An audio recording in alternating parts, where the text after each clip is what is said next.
What's up YouTube? Mad Dog here, back with another PSO2 video. Now in this video, I've had some people ask me a couple of questions in the comments of my last videos, so I thought I'd address just a couple. So with that ado, I'm just gonna go ahead and get into it. So one of the questions is, and a couple people have been asking, the augments of my weapons. So I didn't get much into that, I just showed my weapons and that was it. So let me go ahead and get to every single weapon I own and then their augments. Okay, so weapons, actually I'll just do it this way. So here I have my light rod. I did find this rod doing ultimate quest, and these are the augments on it. So I have sentence casting, casting 3, mastery 2, casting boost, and Ango soul.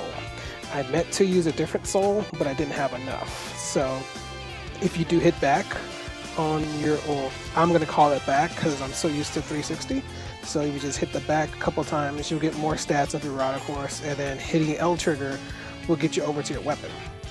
So here's this potential, which is really nice potential. Increases potency temporarily by 20%, but if you do your advantage dodge, it goes away. I'm not sure of the time that the boost comes back. I just know that it goes away for a little bit. You won't really notice it. It'll be gone and then it'll come back. You'll see your damage go back up. And then sentence casting is part of the weapon's augment factor. So once you level up to 35, you'll get this unlocked at 100% a fixed rate. I got casting 3. It was going to be a casting 4, but it was going to fail, so I had to stick with casting 3. I got mastery 2. I was going to do mastery 3, but that didn't fail. That failed, of course. Casting boost, you can actually buy from the AC shop using the scratches and hopefully get lucky, or you can buy them and sometimes they're cheap. All the times they're not cheap. So if you have one, I can show you the item a little later. And of course, Ango soul, which gives you 20 in all, and then PP in 4. So a lot of people were asking about the damage and do I charge my techniques? Yes, of course I charge my techs. You'd be foolish not to charge your techs because you'll do so little damage. And I also want to recommend that you use 13-star weapons, because 13-star weapons get 60% element versus anything lower than that only getting up to 50. So make sure you get, your high element, your high rarity items, 13 and up, you can get like 60.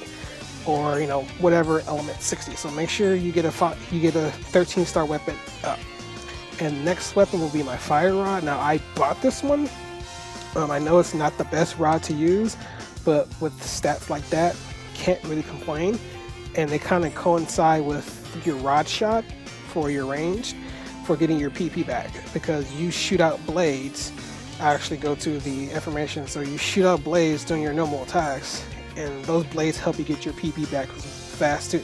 So I noticed that you do get a lot of PP once you're doing your regular hits, plus the orb that you shoot out from your rod shot, so that's good. This one came with casting boost, Magi the soul, and like I said, I bought this, so I didn't fix this, but I can guarantee you this costs a pretty penny. And then of course, get modulated in mastery 3. So that's my fire rod. Does really nice damage, and I like it. Like I said, I know it's not the best rod to use, but that's me. I like using the rod. We'll carry on. So next will be lightning. This is a nice rod that I bought this one as well. This one's potential. This one's potential is increases potency by 12, and then further increases potency against bosses. So PP recovery goes up against bosses, and then potency. I don't know the exact number, but I know that when I fight monsters with this rod that are bosses and are lightning, yeah, they take a lot of damage. Like Elder, yeah, I could do 112,000 per Gizande on him, and then once I get shifted on me, it goes to about 130 to 140. So yeah, I can do a lot of damage with Gizande. And then got Grand Soul on it, got Arc's Fever on it, casting 3, Noble casting, and then the S2 ability. I scroll back down again, which increases damage dealt to bosses by 3. So as you can see, this is a boss killer rod. So yeah, I really like it. So the Mars rod drops from the last boss, in the ultimate quest. So once you go to the last area, it has the potential to drop from them. I've never gotten it, so yeah, that's why I bought it. Then the Nemesis Sage is not my best weapon. I did buy this one as well, but I do like its augment, which is Purifying Shield. So it increased the damage dealt by 17%, and it does form a barrier. So yeah, I've noticed when I'm running around with this rod, I'll see a barrier swirl around me, and that'll just protect me from damage. Well, protect me from some damage. I don't know the exact amount. I just know that blows that would have really hurt tend not to hurt. Of course, it has Casting 4, which is really nice, Mastery 3, which is really nice, and then Elder Soul, again, really nice for teching. Excuse me. My next rod, I'm still in the process of replacing this one, so it's nothing to sneeze at. I bought it at a vendor, switched the elements in dark, bought another one, grinded it to 50% dark, and then went at it. So it's nothing to sneeze at. It's Eternal Protection, which reduces PP consumption by 15 and then boosts its potency when used techniques. So good potential. Augments are alright. Like I said, I'm in the process of just really replacing this weapon. And then lastly is my second cycle one. It's the same cycle one, except it's wind. So it's lower grinded. Wind is not my favorite element. It's got some utility, but it's not my favorite. But that's how I have my rods. Now, for my armor, click over here. Okay, I've got my striking armor with me, so let me go ahead and put that away. There we go. So for my armor, I have the I can't remember the name of that boss. It's rare version of the boss. Dragon X rare form. I can't remember his name, but I have that. I bought these. These were like 4 mil each. So I bought these. So it's got Noble Casting, Casting 3, Spirit 3, and Elder Soul. So that's 90 tech power and 10 PP each. So that grand total gives me 30 PP and then 270 tech power. So not bad. And then for my rings, of course, I use Tech Parry, which has saved my life more times than ever.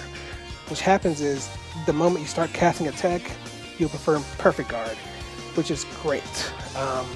Again, there's times when I'm about to get hit by a boss in the middle of charging technique and it just blocks the attack away like it's nothing. And of course, I have Hunter Physique, which is good for raising your defense and preventing you from getting knocked back. Another good ring. Of course, you can mix it up with whatever rings you get, but of course, this is what I use. So that's my rings, and that's my armor, and that's my weapons. I will make another video in the very near future about, someone also asked me in one of the comments, can we see an example of how you deal with crowds of enemies?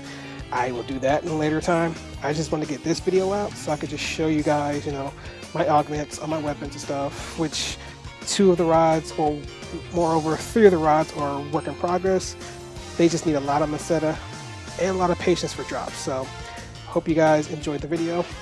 If you loved it, consider subscribing, give me a thumbs up, and leave more force questions at the bottom, because I love answering the force questions and stuff. Oh, and before I go, just one thing I wanted to explain, just thought about it. So another comment someone's asking was about one of the 4 skills. So we'll go down real quick, and that is, as soon as I find it, yeah, okay, element conversion. They were asking about this. So they were asking why not max this out, and well, without really min-maxing. And the simple answer to that question is, if you're gonna make a rainbow palette, and I highly suggest you do, you only need 1 point into this. You don't need to do different element conversion. Now, if you're new, you're just starting out, sure, maybe you want to get that maxed out and you'll get 45%. But if you're in game and then maybe you got a reset skill tree on you, reset your skill trees, put only 1 in here, because honestly, you want 50% more of your element per rod if you match that element. So you have to match it. So how I have my fire staff and all that stuff, and I match the elements to the correct rod, you're going to want this bonus. So you don't want to max this out to 5 out of 5 if you're in game. If you're just starting out, sure, if you're going to restart your class, your class tree, go for it. Another person asked about technique power makeup. Why didn't I max this up? You know, yeah, you get 120 tech power. It seems fine and dandy, but at the end of the day, when you look at my stats, for example, yeah, my tech power is 3165. Could I use an extra 120? Sure, I could. I could use extra 120, but at the same time, if you're hitting enemies' weaknesses, hitting their weak points, if you got really good weapons, really good elements, 13 star plus, that 120 won't seem really necessary if you can get all your elements maxed out. So that's why I forego using 5 out of 5 of that skill. And like I said, it feels like I'm missing out a lot of tech power, and as you can see, no, I'm not. I have a lot of tech power, and of course when you use a drink, which I'll go ahead and pop one, you'll see that, oh, speaking of drinks, make sure you take a drink. So I use Shifted Premium 2 drink, and if you didn't know you can drink that, you can drink it in the lobby, and then you go over to your info, and then you can see I'm at 3369. Another key thing about using a drink if you're a premium is that you get PP economization and then photon blast acceleration. So that actually reduces the amount of PP you use for your techniques, and of course rare drop boost, experience boost, attack, or whatever when you drink, and then you get faster photon blast. So make sure you take a drink on every mission you take, and if you're going to craft, click on stop booster effect. If you stop the booster effect, if you're going to do any kind of gathering or whatever, just messing around, if you click that and then take a drink, it'll stop your boosters from being used. So like if I took, for example, if I took a D-band drink,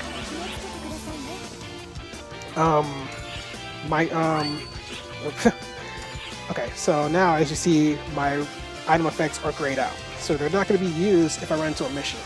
And they last as long as I'm either in the mission, which the drinks last 90 minutes. So if you didn't know that, the drinks last 90 minutes and then they'll wear off. And then once the drink wears off, your item effects will light back up. And as you can see, it says item effect currently temporarily suspended.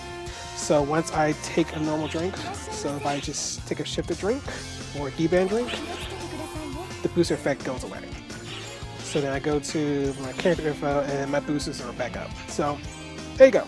So I hope you guys enjoyed the video. More questions, leave them down the bottom. I like reading the comments. Thumbs up, thumbs down, doesn't matter. I prefer a thumbs up, but subscribe for more PSO2 videos, and I got some more content in the future. So Mad Dog out.